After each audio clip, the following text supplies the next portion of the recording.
আবার মারলাম লাইভ মারলাম তোমাকে আমি কয়টা বাজে এখন কয়টা বাজে এটা কি বিজনেস করতে কিনা কিছুক্ষণ আগে দেখলাম মামুন লাইভে এসে ঠিক লাইলার সময় একটা লাইভে আসছিল, লাইলারে মোটামুটি একটা গোপাল ভাঁড় বানায় সবার সামনে উপস্থাপন করছিল। আর এইবার দেখলাম মোহনাকে। আমার কথা হচ্ছে ভাই, মানে মোহনার সাথে তো মামুনের এখন গ্যাঞ্জাম চলছে তাই না? এই সময়ে মোহনা কেন মামুনের বাসায় আসবে?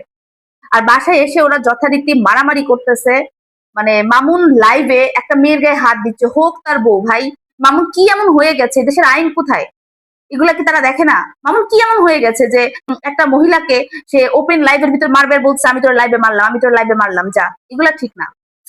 এগুলা মানে আমাদের সমাজটা শেষ হয়ে গেছে এই বেয়াদব গুলো, অশিক্ষিত মূর্খগুলোর জন্য একদম শেষ। আর ওইদিকে হচ্ছে মোহনা নাকি দেখলাম মামুন দেখাচ্ছে যে এই যে দেখেন, দেখাচ্ছে যে তারে একটা কামড় দিছে, তারে মানে লাইভ ক্যামেরা অফ করে মারতেছে। মাত্র আবার ক্যামেরা বন্ধ করে মারছে আমারে। সেখানে আবার মামুনের বাপ মা দাঁড়ায় আছে। মানে কি ভাই, এগুলা কি চলতেছে? জুকারি, এগুলো জুকারি করে, কমেডি করে, ফাজলেমি যত সব।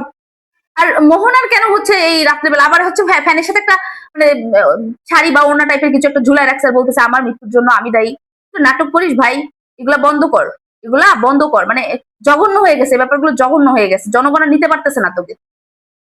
তোরা কি এমন হয়ে গেছিস যে তোরা হচ্ছে লাইভে সেইগুলা করবি, এগুলা দেখাবি, আর মানুষের মানে মানুষ মানে তোদের জন্য মানুষ কি শিখবে? মানে তোরা কি শেখাচ্ছিস, সমাজ কি শেখাচ্ছিস?